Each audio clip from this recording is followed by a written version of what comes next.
दोस्त आज का एपिसोड में देविका अनु से पूछती है कि क्या वह उसका पीछा कर रहा है। अनुज का कहना है कि वह टहलने आया था और फिर लेमन ग्रास और अदरक लेने का सोचा क्योंकि उसका गला ठीक नहीं है। अनुपमा उसे चाय देती है और बताती है कि उसने इसे भावेश के लिए बनाया था, लेकिन जैसे ही वह चला गया मैंने इसे फलक में भर दिया था। अनुज चाय लेता है और कहता है कि यह उसके भाग्य में है। वह तुरंत पीता है और कहता है कि यह गर्म है। फिर वह कहता है कि यह इतना गर्म नहीं था। अनुपमा देविका से उन्हें डराने के लिए लौकी से मारने के लिए कहती है। देविका कहती है कि वह उसे नारियल से मारेगी। देविका उसे उन्हें छोड़ने के लिए कहती है और उन्हें फेंक देती है। अनुपमा मुस्कुराती है। उसकी चप्पल उसके पर निकल जाती है। पाखी अधिक से पूछती है कि क्या किसी ने उसे यहाँ बुलाया है। अधिक कहता है मुझे अपनी बेटी से मिलने के लिए किसी की निमंत्रण की आवश्यकता नहीं है।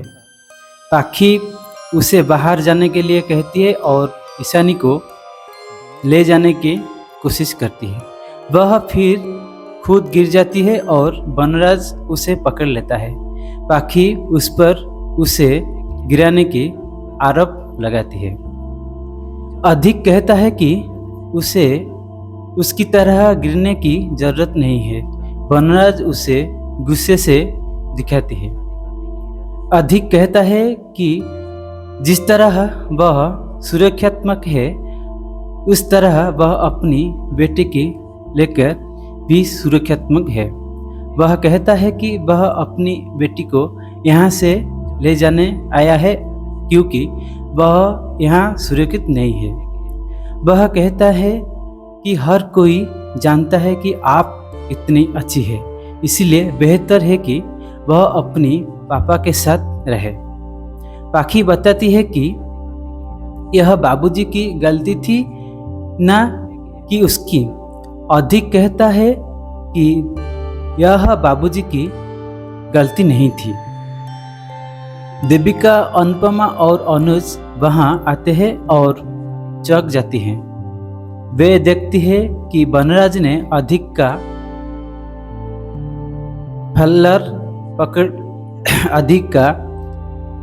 कलर पकड़ लिया है और कह रही है कि तुम ऐसा नहीं कर सकते। अधिक कहता है कि आपको बहुत बड़ी गलतफहमी हो रही है, बस इंतजार करो और देखो। अनुपमा कहती है कि यह गलती है हुआ, लेकिन इसका मतलब यह नहीं है कि ईशा की देखभाल यहाँ नहीं की जाती है। बाबूजी कहती हैं यह मेरी गलती है। अधिक कहता है यह आपकी गलती नहीं है बाबूजी। वह कहता है कि अपनी ईशानी के दबा दी क्योंकि पाखी को परवाह नहीं थी। अनुपमा उसे सुनने के लिए कहता है। वह कहता है कि मैं आपकी बातें से सहमत नहीं हो सकता। पाखी अनुपमा को अधिक को बनाने के लिए दोषी ठहराती है। वह कहती है कि हल मैंने पापा और आपकी बातचीत सुनी।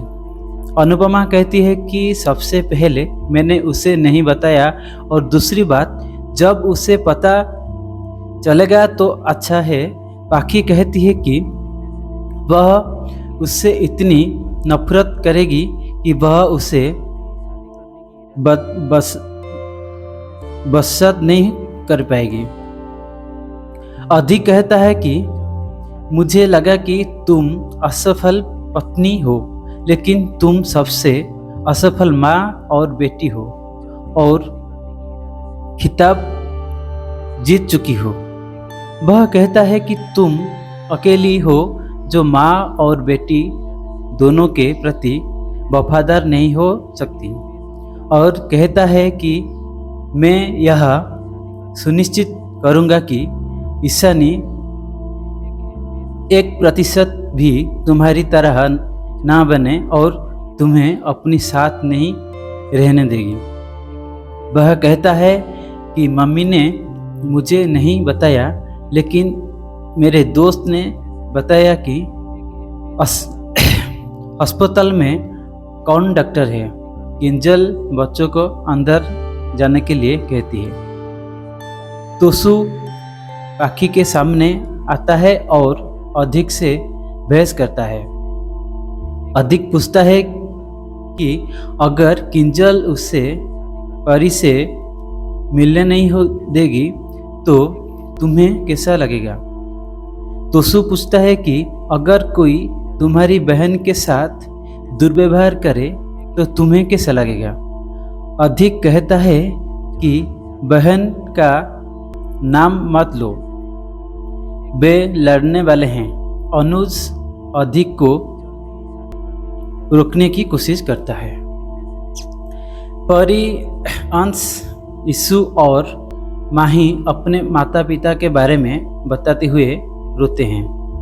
वे भगवान से यीशु को माता पिता को एकजुट करने की प्रार्थना करते हैं। अधिक तोसु से कहता है कि यह उनका मामला नहीं है और उसे वापस जाने के लिए कहता है। अनुज और बनराज उन्हें रोकते हैं। वह कहता है कि मैं यहाँ लड़ने नहीं आता हूँ और पिंपी से माफ़ी मांगता हूँ। वह कहता है कि मेरे कारण बच्चे परेशान हुए। वह कहता है कि मैंने गुजारा भत्ता और ईशानी का भरण पोषण दिया और फिर मुझे उससे मिलने का अधिकार भी नहीं है। वह कहता है कि जब उसका उस पर कोई अधिकार नहीं है तो वह ही जिम्मेदारी क्यों उठाए। वह कहता है कि मेरी जिंदगी भी बर्बाद हो गई है, मेरी शादी भी टूट गई है। वह बनराज से यह सोचने के लिए कहता है कि वह अपनी बेटी से मिले बिना कैसे सह सकता है और उसे पूछता है कि क्या वह एक दिन भी अंश से मिले बिना रह सकता है। वह कहता है कि पुरुषों को भी दर्द होता है। वह कहता है कि मुझे अपनी बहन की शादी के लिए आमंत्रित नहीं किया गया था। वह कहता है कि अब वह जा रहे हैं, लेकिन यह स्पष्ट करना चाहता है कि वह ईशानी को ले जाएगी और किसी की नहीं सुनेगा। आधा सोचती है कि वह सुबह सुबह कहाँ चला गया। उसे श्रुति का फोन आता है और वह सोचती है कि उसे क्या बताऊं। अधिक अनुज की और मुड़ता है और कहता है मुझे नहीं पता कि तुम दोनों के बीच क्या हुआ था, लेकिन मैं जानता हूं कि केवल भाग्यशाली लोग को ही सच्चा प्यार मिलता है और अगर प्यार सच्चा नहीं है तो व्यक्ति की स्थिति मेरी जैसी हो जाती है। वह कहती है कि आपका प्यार सच्चा है और यहाँ हर कोई जानता है कि अनुज और अनुपमा एक दूसरे के बिना अधूरे है और कहती है कि मान की प्रेम की कहानी अलग और अनोखी है और उसे अधूरा नहीं छोड़ जाना चाहिए। वह अनुज और अनुपमा को इसको बारे में सोचने के लिए कहता है और चला जाता है। अनुज अनुपमा की ओर मुड़ता है और सोचने है कि लोग भी देखते हैं। अनुपमा सोचती है कि अगर प्यार सच्चा होता तो हम टूटते नहीं। यह कहता है बस एक और कोशिश। पाखी बनराज से वकील को बुलाने और उसके खिलाफ ऐसा मामला बनाने के लिए कहती है कि वह एक रात भी सो नहीं पाता। वनराज पूछता है कि अधिक को क्या बनता है जब तुम अधिक को हरकत और प्रतिक्रिया को ट्रिगर करती थी। पाखी कहती है कि यह बाबूजी को वजह से हुआ। वनराज उसे एक बार भी बाबूजी के नाम ना लेने के लिए कहता है और कहता है कि कल मैंने तुम्हारी बदतमीजी सुनी क्योंकि तुम चिंतित थी। वह कमरे में जाता है और रोता है।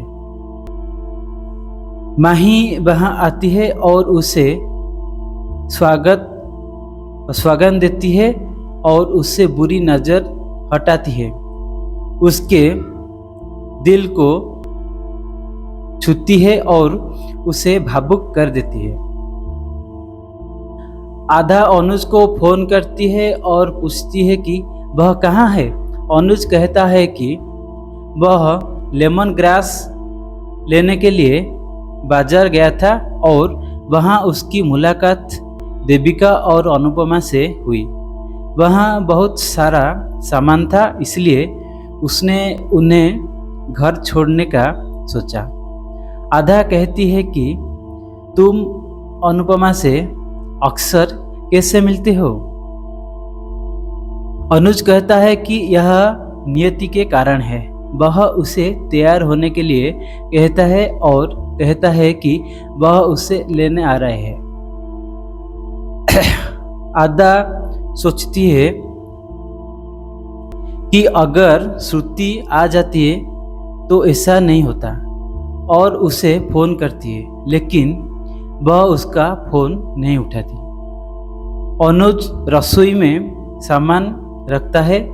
अनुपमा वहां आती है और गिरने वाले नारियल को पकड़ती है। उसके बाल उसके शर्ट में फंस जाते हैं और वह उसे छुड़ाती है। दोस्त, आज का ये एपिसोड इतनी थी।